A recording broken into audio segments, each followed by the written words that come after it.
আসসালামু আলাইকুম আরিয়ান ভাই। ওয়ালাইকুম সালাম রহমতুল্লাহ। কেমন আছেন? আলহামদুলিল্লাহ ভাই, ভালো আছেন? আলহামদুলিল্লাহ। দেশের যে পরিস্থিতি, নির্বাচনের কি অবস্থা, ফেসবুক দেখতেছেন, নিউজ টিউজ, দেশের পরিস্থিতির উপর নির্ভর করে একটা ছন্দ বলেন ভাই, শুনি। ছন্দ? হুম। হ্যাঁ, চেষ্টা করি, আপনি যেহেতু বলেছেন। ওকে, বলেন।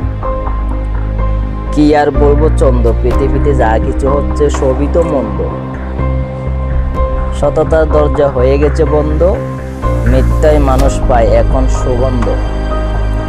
এগুলো ভাবতে গেলে মনে ওঠে জ্বালা, দেশে আবার চলতেছে নির্বাচনের খেলা। কারো পছন্দ দানের শীষ, কারো পছন্দ দাড়িপাল্লা। আমার মনের ভিতর রয়েছে কোন প্রতীক তা জানেন মহান আল্লাহ। সুন্দর, সেই দারুণ হয়েছে তো ছন্দটা, অনেক সব শেষে একটাই চাওয়া, যেন এমন একজনের হয় জয়, যার নেতৃত্বে বিএনপি, আওয়ামী লীগ, জামায়াত এবং এনসিপির কোনো মানুষের যেন ক্ষয়ক্ষতি না হয়। সুন্দর, আসলে সত্যি সুন্দর হয়েছে। বাহ,